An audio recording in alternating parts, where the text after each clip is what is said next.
Listen, guys, I mean, things are happening. So first of all, let's start off with what's happening right now.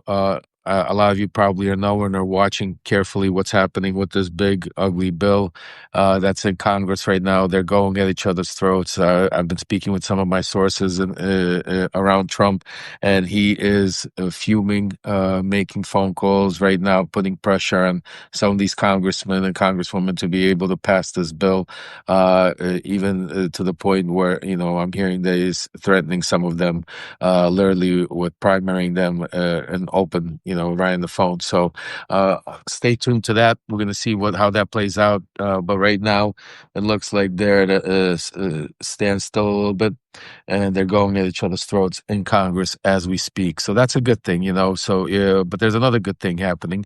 If you remember earlier today, I wrote a Substack letter and also on Alex when we went with Voice from Ukraine. For those of you that didn't, I broke some news, literally, yeah, about that that Trump stopped giving Ukraine. I actually broke this news yesterday. Today, Politico validated it, and right now, currently, we just got a letter that was I received. I got that was written by Brian Fitzpatrick to Trump. Fitzpatrick is a Republican congressman, and he just wrote a letter. This is very good because it's showing, the pressure and the cracks. It looks like somebody told him what we were reporting. Our voices are being heard. So he wrote, I am writing to express my serious concern about the recent public reporting that the United States is withholding defense material already pledged to Ukraine, and amid Russia's unyielding summer assault.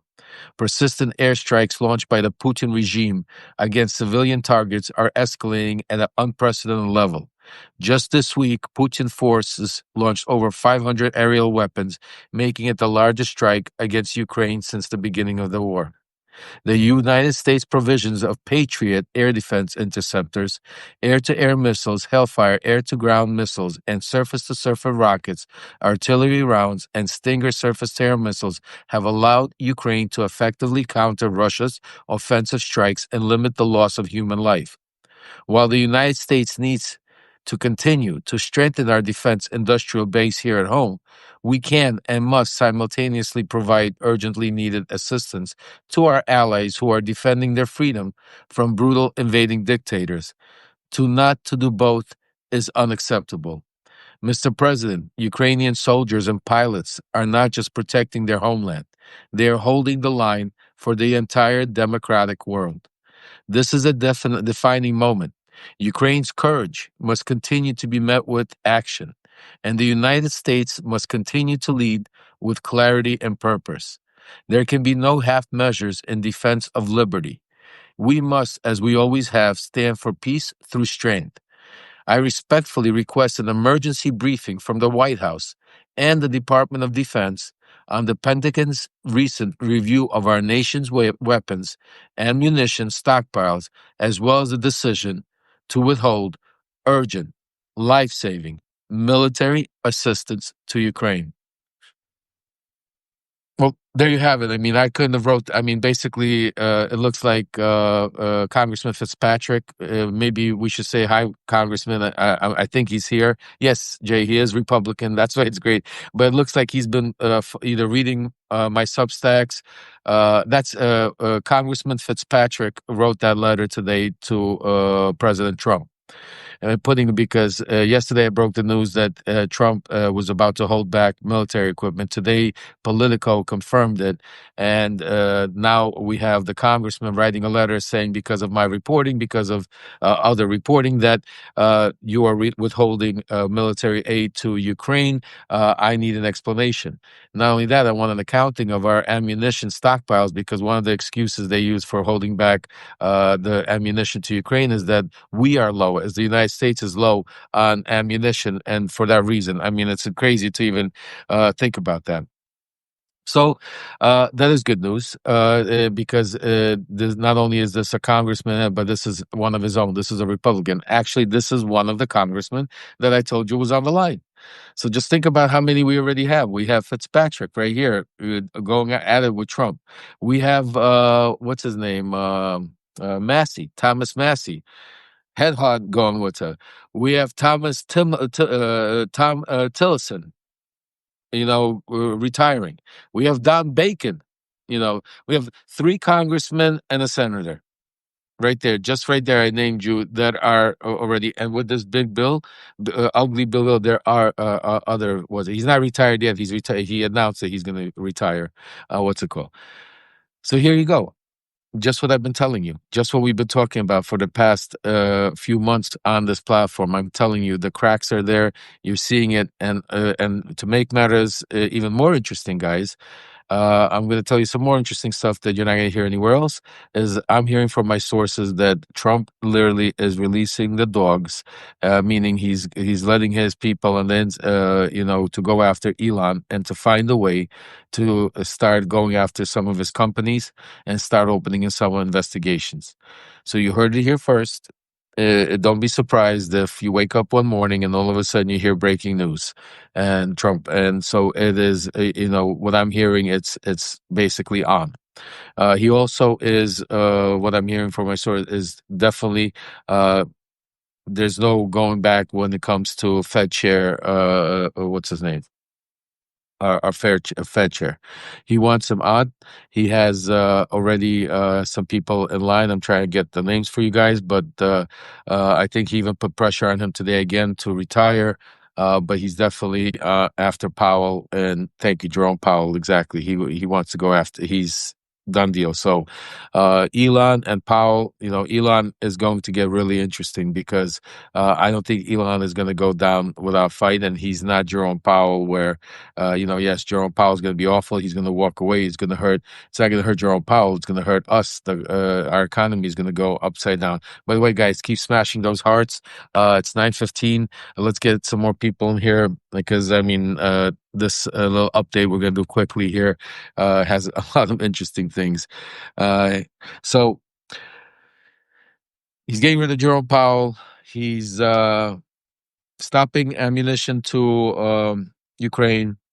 He's also, which I reported a couple of days ago, released certain sanctions on Russian banks.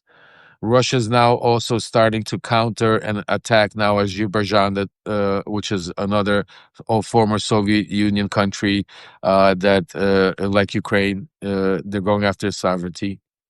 So while that's happening, we have some more interesting news today. So a few days ago, I forgot to tell you guys, but Alex sent me.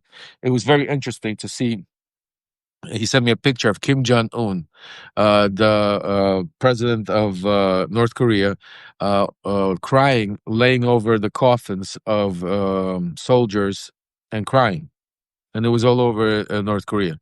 I was so busy with everything going on, I forgot to ask Alex what he meant by that. So today, all of a sudden, I see breaking news that North Korea just vowed and is sending 30,000 troops to Russia to fight Ukraine. So, I, I mean, just think about it. So this is not a fight. This is not Russia fighting. I was going to get to the Kilmar Abreu Garcia torture in El Salvador. We're going to get to that in St. Dawn. Absolutely. That's part of our list of things. Actually, I'm going to read you some of the statement that he said. And I know I tied that in, but, going back right now to North Korea for a second is just think about it. North Korea is pledging 30. So now you have North Korea, you have Russia, all of them are fighting Ukraine. Trump is stopping aid to Ukraine. Trump is releasing funds, and Ukraine is standing strong. Just yesterday, I gave you some good news where Ukraine came in there and started bombarding them. Israel, we'll get to Israel and Iran, everything. There's a lot going on. Let's talk about also what some interesting news, because you can't make this stuff up. Like, so while this is going on, one of the pardoned January 6ers, one of the pardoned January 6ers that was, went to prison for threatening police and attacking police, an ex-FBI guy, was just basically taken in with open arms and has joined the special task force for ICE. Yep. So we got now pardoned January 6ers that are now joining ICE special task force to be able to get people out. So on that note, a lot of you have been putting in here about the Kilmar Abreu Garcia. And again, we're not here to decide is Kilmar Abreu Garcia guilty of something. We're not here to decide he's a good guy or a bad guy. Let's make the statement right off the bat because that's what they try to use to deflect the verse by trying to say, oh, this guy you're after. No, we're here because we're talking about facts. We're talking about our liberty, our due process, our rights. And Kilmar Abreu Garcia has rights, just like we have rights. And if you start taking away his rights, then you take away our rights. And it's just a matter of time that all our rights are gone. So it's a matter of that's why what makes America different than authoritarian or dictatorships is that we have rights that are followed. And if you take them away, it makes us no different than even worse than Russia or anywhere else. So he got. We know you all know what happened to him. He got picked off the streets of Maryland. He got sent to El Salvador. From El Salvador, there was a whole big to do. Trump vowed not to send him back. Eventually, the courts, several courts, went against Trump to send him back. Eventually, they sent him back, but they sent him back and tried to be even more creative by indicting him and going after him and giving him this crazy indictment where the head prosecutor literally left and quit, saying that this is unheard of. I can't believe you guys are charging him with these charges. Long story short, he is now going through depositions and a fight for his life. And today I'm going to read you a little bit part about what he wrote as what he transpired, and this was some of his testimony about how he was treated, about when I say human rights, because again, even if you go to prison, people make mistakes. I went to prison, we make mistakes there, but we're all human. There's human rights. There's a way where just because you didn't pay your taxes or you ran a red light or something like that, and you did something wrong, it doesn't mean that you have to be put in a position or be treated like you're the worst of the world. The way Trump says it, with murders and killers, and even then. So, but this is what he, part of his testimony, folks. So. Upon arrival at SICAT is the El Salvador prison. Upon arrival at SICAT, the detainees were greeted by a prison official who stated, "Welcome to SICAT. Whoever enters here doesn't leave." I just remember how when I went into prison, it's just like PTSD. Some of what the guards. I mean, it's just very abusive. Just to think about what happens here in the United States, and we're going to talk about alligator Alcatraz in a second. But think about this is Americans that he sent over there to El Salvador, and this is how they get greeted. Plaintiff Abrego Garcia was then forced to strip. He was issued prison clothing and subjected to physical abuse, including being kicked in the legs with boots and struck on the head with arms to make him change his clothes faster. His head was shaved with a zero razor, and he was frog marched to cell 15, being struck with wooden batons along the way. By the following day, plaintiff Abrego Garcia had visible bruises and lumps all over his body. In cell 15, plaintiff Abrego Garcia and 20 other Salvadorians were forced to kneel from approximately 9 p.m. to 6 a.m. That's just inhumane, 9 p.m. to 6 a.m. I mean, with the guards striking anyone who fell from exhaustion. During this time, plaintiff Abrego Garcia was denied bathroom access and had to soil himself. The detainees were confined to metal bunks with no mattresses in an overcrowded cell with no windows, bright cells that remained on for 24 hours a day, and minimal access to sanitation. The crazy part, Laura, you say, oh my God, and you know how crazy it is that that is not too far away from our prison system here in the United States. When I went through some of the prisons, here I could tell you it's not that much. I mean, sleeping on a cement, a piece of cement, when they give you, supposed to give you a mattress, but it's not a mattress. It's just like a thin plastic sheet, and you're sleeping on cement, and you have no, light is on 24 hours. There's no heat, no air conditioning. So depending on what the temperature is, you multiply it. I mean, the food, the vermin, the cockroaches. It is. I mean, our prisons are not that much better. And that's one of the things that one day, I'm going to is going to be my mission to be able to do some prison reform. Again, that doesn't mean people because they make mistakes should be abused. We're all human beings, and we all exactly have to have some dignity, and that's why we have so much anger by some of these people that and I've been with a lot of them that literally made a mistake and then ended up hating the system and being angry for the rest of because of what they went through. So, but without gamer, so this is what this is a gentleman that's going through this. Again, he could be the worst guy in the world. It's not the point right now. The point is he was dragged off the streets. He didn't get any due process. And now they're trying to use him as an example to be able to basically take away our rights and making him the poster child of it all. But leading into that, they're doing something even now. They're going further, a step further, because one of Trump's butt buddies, I call him, little junior, Ron DeSantis, uh, basically went a step further by opening up a torture prison. Because when you talk inhumane, these are at least facilities that have, cement around them, at least sturdy facilities. Now they've went to the step to open up a camp like in the middle of the swamp. Yesterday, just an example, folks, yesterday they had a press conference there. Overnight, we had rain. Not a hurricane. This was not even bad rain. We just had some regular Florida rain. And today, if you take a look at the pictures and make sure you look at my Substack letter I'm going to put out today, I'm going to put the videos in there. It's all flooded. It's already flooded. And this is at the peak of hurricane season. And they're in the middle of places where we have the president and we have the governor of Florida standing there laughing about how these people need to learn how to run sideways because the alligators and the pythons are going to come after them and get them. Now, keep in mind, you don't do that even if they were actually, because we're not what we're talking about here is he's not just arresting these killers and rapists, and we're talking about he's arresting mothers, children, sick kids, hardworking individuals, people that he's arresting American citizens.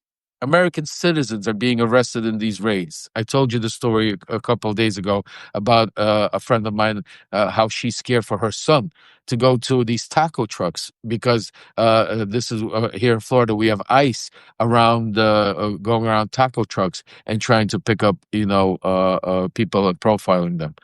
So you're talking about exactly, Scotty. I could say I was just literally about to say concentration camps. I mean, if you take a look at the pictures, this is inhumane. And again, this would be inhumane if these people were murderers or criminals, because I mean, we're all human beings, and you have to have still. I mean, you can't treat anybody like that, because how does that make you any better than them? I mean, that's why we're supposed to be a society a little bit different. I mean, so it's extremely disturbing to watch what they're doing here in Florida. And today, one of the breaking news is the Attorney General of Florida came out and said that today we are going to get our first couple of hundred guests. He called them like this is a hotel or something. He said we have a couple of hundred guests at Alligator. What's it called? Alcatraz, alligator Auschwitz, alligator Alcatraz. I mean, whatever you want to do. It's a lot disturbing. I know it's a lot. We still have some more to go over, but I want to take this opportunity. We have a little over 600 people here right now. I want to make sure that, first of all, as always, thank every single one of you that subscribes, that follows, that spreads the message. For those of you that are paid subscribers, I can't thank you enough. For those of you that go the extra mile and contribute to my Venmo at Lev-Parnas, and also supports us by going to the Levremembers.com and buys all these different cool the book, the t-shirts, the mugs, to support not only Love Remembers for what we do here. Thank you, Jay, but also for supporting Voice from Ukraine, because we're one and the same. I know a lot of you sometimes ask, how can we support Alex? How can we support you? It's one and the same. We're I'm here to. Me and Alex are together. He's also my cousin. For those of you that don't know, so he is family to me. But besides that, I'm there helping him. I've always been helping. So by helping me, you're helping him. It's automatic because that's what we do.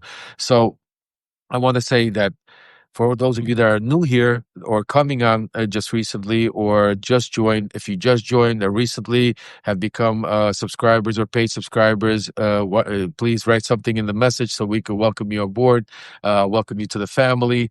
If you guys are thinking about it and or undecisive, just ask down here. You won't regret it. The information that we're doing, because if you're here to really get the truth, if you really want to save our democracy, if you really want to make a difference, if you really want to have your voice heard, this is the place. This is the place you want to be. This is the place where you want to get your information. So make sure to subscribe. Make sure, because this is already not only a community, it's become a family. We are the resistance. We are the movement. And oh, Wendy just subscribed. Welcome to the family, Wendy. Thank you.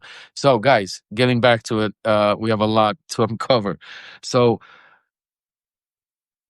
besides Alligator Alcatraz, I'm hearing that was that Iran. So, oh, by the way, so some of you've been asking about Israel and Iran. So I don't know if you've been watching, but the volcano has been going, what's it called, up and up. Hey, Jalen, Jalen's new guys. Welcome, welcome. So Iran, not only is the volcano about to erupt, but they're doing some stuff that is very dangerous. One of the things that they are doing, and that is not being reported today, they went on a purge. It was actually reported. They killed over six. They killed over 6 people and arrested over 700 people that had links to these attacks that the United States and Israel did. This is very dangerous because this is right now what Trump is basically doing and allowing him to do is clean house. Is he's allowing them to regroup. He basically is now they're selling oil to China without any what's it called interruption. Watch that space. You know, like what's her name? Rachel Maddow, the famous Rachel Maddow says, watch that space. We're gonna watch that space because I'm telling you, there's a lot going on, and I think that's gonna explode literally like. Within the next week, we're going to see some major news coming out between Israel and Iran. What I'm hearing. Also, I want to tell you, if you remember when me and Malcolm did this, when Trump first started ignoring and saying that the pilots, when he tried to make the media's fault and say that the media was going after the B-50, the B-5, B-2 pilots. I'm sorry, B-2, because I keep saying B-52, but somebody corrected me that this is the B-2. B-2 pilots, B-52 was our first one. This is the B-2. So there are B-2 pilots that did the strike. Trump, yeah, Natasha, 700 people were, or over 700 people were arrested in Iran, and over 6 people were executed. Iranians. Yeah, I don't know if they're all Iranians. I'm finding out, but I'm sure majority of them are probably working with Israelis, working with the United States. People that some of them probably were not. When these purges happen, it's what's it called? You get picked up in it. So right now, this is what's happening. They're clearing house to getting rid of all of them. So going back to one interesting thing. So just think about how crazy this man is and how deranged and what he's planning on doing. I told you the day that he went out and started saying that the media is attacking these pilots. He went out. Malcolm said that he came out and he made a statement. He said, "I got a call from one of the pilots, and they were so upset that the media reporting was so horrific, and they were so hurt, the pilots, that the media was going after them, that after they did such an incredible job." And me and Malcolm had this whole conversation about it, saying that would never happen. First of all, like, was the pilot just get up and say, give me the president? Like, that doesn't happen. So Trump just made that whole shit up, and to make it look good. So I told you that day that I'm hearing that Trump is going to literally have these pilots at the White House. He's going to put them on the stage. He's going to have them come out there and make these statements, and he's going to turn this into a shit show. And Malcolm said to me, "Adam, love that's never going to happen." Well, folks, I hate to be say I told you so, but I was right again. And I think they announced it today. But on July 4th, Trump is having these B-52 pilots at the White House, and where he's going to turn this into a shit show. What does North Korea get from Russia? A lot. So I mean, you gotta understand. North Korea, Russia is their trade partner. Russia gives them also technology for their new for the nuclear program, and Russia, also it's not that they just give them. Russia pays them for their soldiers. Russia pays them also. What's it called? For their bombs or their weapons that they give them. So it's there's lots of there's and that's the axis of evil. You know what I'm saying to you. You have North Korea, you have what's called China, you have Russia, you have Iran. I mean, and that little group over there. So, folks, I mean, that's about wraps up a lot of the stuff that's happening right now. Right now, I mean, oh, the other thing I wanted to talk to you about before we go, because I know a lot of you also asked me my opinion and watching it, so a little bit off the Trump and Ukraine and Russia stuff. I know the media has been a lot of talk today about P. Diddy, about the P. Diddy trial and stuff like that. Um, I happen to, as crazy as my life is, I happen to know P. Diddy. I happen to know, not, and I'm not proud of it, but I happen, just my life, it is what it is. I happen to be at some of his, not these, whatever parties, but I've been to a lot of places where P. Diddy and know a lot of, what's it called? So just watching, I could tell you, I was a little disgusted today by what seeing we have to believe in our jury and jury what they say, but I don't blame the jury on this as much as I blame the prosecutors. I think the they overcharged him, and they didn't produce the evidence. I think there's a lot more. Just knowing these people, knowing a lot of the society, there was a lot more they could have brought. They could have done. I don't know what's it called, but I'll tell you this much.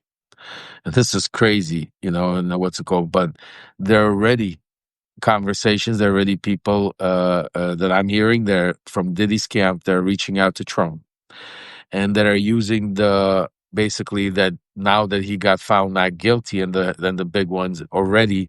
There's already conversations about that he's being persecuted because the Southern District of New York using the same type of what Adams used in New York, what the Trump MO that they came after me just like they came after you. So there's a big push right now that's starting literally today to see if Donald Trump is going to get involved and pardon Diddy. And you know what? When my wife heard me on the phone talking today, she said to me, "Don't even say that." She goes, "I can't even like I can't even imagine that the president of the United States would actually even get involved in this." And I looked at her and I said, "You know what, honey? I hear you. I understand that, but you know what? He's done a lot of crazier stuff, and again, he's transactional. It depends what Diddy could bring to him. What Diddy give him, because it's not, right now it's getting to a point that it's not just about money. See, Donald Trump, maybe in his first administration, maybe it was money, money, money. But right now, guys, the past 6 months, the Trump family has made more money on cryptocurrency and these deals behind closed doors on real estate and everything else than that they've ever made or could ever imagine making.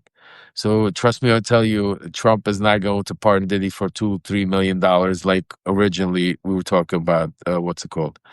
In the original, first term when Rudy was running around trying to sell his pardons for $2 million a clip.